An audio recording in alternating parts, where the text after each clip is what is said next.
Assalamualaikum warahmatullahi wabarakatuh. Halo teman-teman dan Bu Ainun, saya sama Bukhari Ahmad dari kelas 11 1. Di dalam video ini saya bakal ngasih tahu gimana caranya membuat diagram pencar, garis regresi, dan koefisien persen yang kita buat di dalam Excel. Nah, seperti yang kita tahu ya teman-teman, kalau misalkan kita bikin manual itu pastinya kalau misalkan ketiga tersebut memerlukan banyak hal-hal, yang kita hitung teman-teman. Jadi kayak kita nyari X kuadratnya dulu lah, Y kuadratnya dulu lah, X-Y-nya dulu, X bar, Y bar. Kemudian kalau misalkan teman-teman pakai rumus yang SSXX, SSXY, atau enggak SSX kuadrat, terus X, Y, pokoknya banyak dah dan pastinya pusing. Tapi teman-teman kalau misalkan di Excel, itu tuh cuman klik-klik doang. Nah, makanya di video ini saya pengen nunjukin gimana sih klik-klik yang dimaksud tersebut. Makanya simak videonya sampai akhir. Oke teman-teman, jadi langkah pertama yang harus kalian lakukan adalah pastinya kalian cari datanya terlebih dahulu. Nah, di sini saya dapat data dari jurnalnya Basis Cedu, yaitu korelasi antara perhatian orang tua dengan disiplin belajar siswa. Nah, jadi di sini pada jurnal ini tuh tertera data mentahnya sebanyak 16 data dan sudah saya pindahkan ke Excel. Nah, jadi kita bakalan ngelakuin yang pertama yaitu membuat diagram pencarnya. Jadi di sini gimana cara buatnya? Itu teman-teman cukup blok bagian X dan Y-nya, datanya semuanya ya. Nah, habis itu teman-teman ke tab sisipkan atau misalnya bahasa Inggrisnya itu insert. Ya, terus dari insert ini bisa dilihat ya di sini ada beberapa kolom. Nah, di sini ada bagian yang bagan. Nah, kalau di bagian bagan itu ada yang bentuknya itu kayak titik-titik atau kayak bulat-bulat. Nah, itu yang namanya sebar atau bahasa Inggrisnya scatter. Nah, kita pilih yang ini teman-teman, yang sebar ya. Oke, setelah udah dipilih, ini langsung muncul diagram pencarnya. Emang segampang gitu teman-teman. Ini sebenarnya udah cukup ya, tapi kalau misalkan mau dilihat lebih rapi lagi, teman-teman bisa setting lagi. Nah, di sini cukup teman-teman tuh klik kanan pada mouse, terus kita ke bagian bawah itu ada format area bagan. Nah, ini buat nampilin sidebarnya. Sidebar ini tuh berfungsi buat nampilin setting-setting yang nggak kelihatan gitu kalau misalkan di pada tampilan biasanya. Oke, jadi kita bakal ngapain? Di sini kan diagram pencarian masih kelihatan agak ke kanan dan ke atasan banget.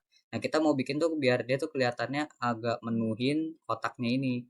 Nah, jadi kan kalau misalkan kita lihat pada bagian horizontalnya, itu tuh startnya rata-rata pada di bagian 20.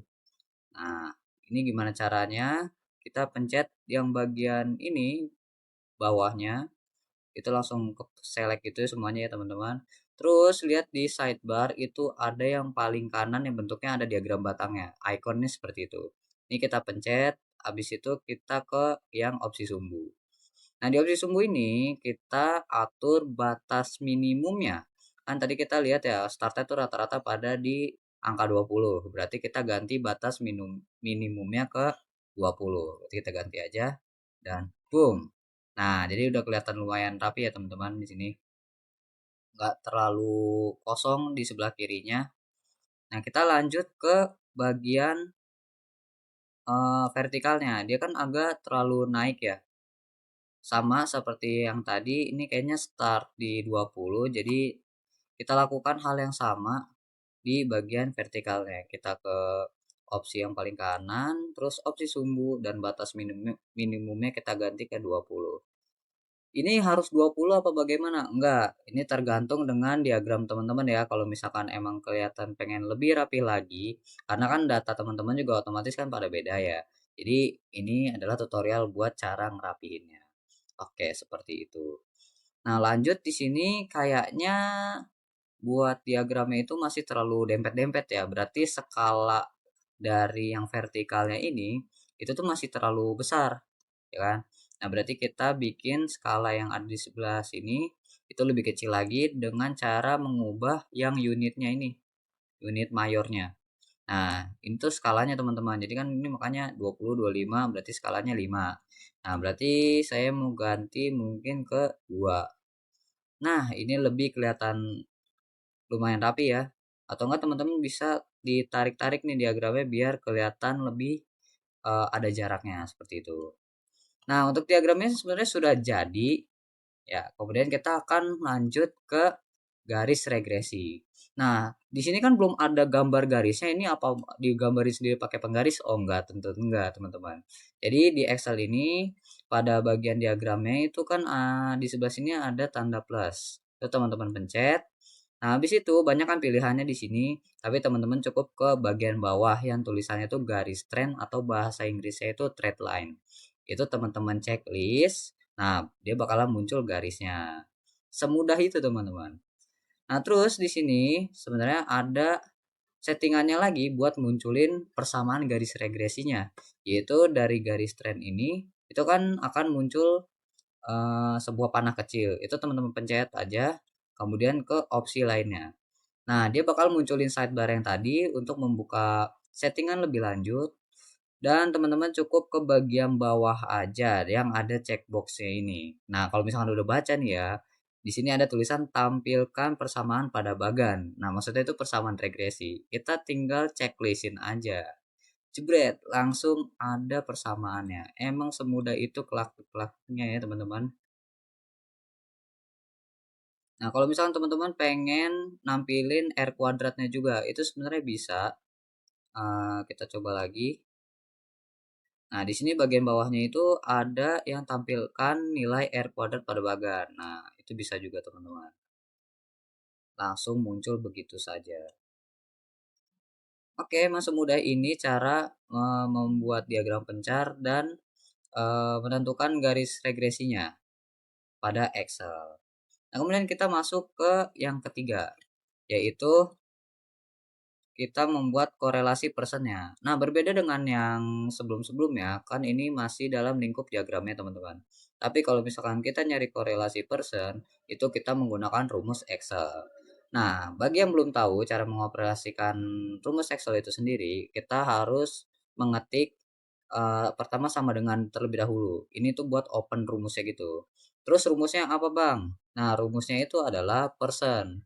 Nah, kalau misalkan teman-teman ngetik person, itu langsung ada ya di bagian sini, itu kalian ketik aja dan bakal ada perintah array 1. Maksudnya array 1 apa? Itu adalah data si X-nya ini. Jadi semua datanya itu diblok tapi hanya bagian yang X, oke. Data yang pertama, kemudian array 2 berarti data kedua.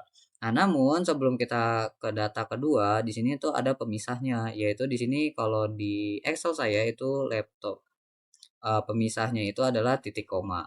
Mungkin di beberapa versi Excel yang lainnya ada yang menggunakan koma, ada yang menggunakan titik. Jadi tergantung dengan versi Excel kalian. Tapi di sini kita cukup mengikuti perintah yang ada di Excel kalian aja, teman-teman. Di sini kan saya menggunakan titik koma. Ya sudah, berarti masukkan titik koma, kemudian lanjut ke array 2 berarti ke data yang Y. Nah, kalau sudah kita pencet enter dan boom, langsung muncul. Emang semudah itu, teman-teman. Ya, jadi itulah cara membuat diagram pencar, terus menentukan garis regresi, korelasi persen, dan mungkin teman-teman tambahannya adalah R kuadrat. Ya, jadi bagaimana? Untuk tutorialnya sangat gampang kan? Jadi teman-teman bisa langsung cobain dengan laptop dan Excel teman-teman sekalian sekarang juga. Jadi selamat mencoba dan selamat ketemu di tutorial selanjutnya. Bye-bye.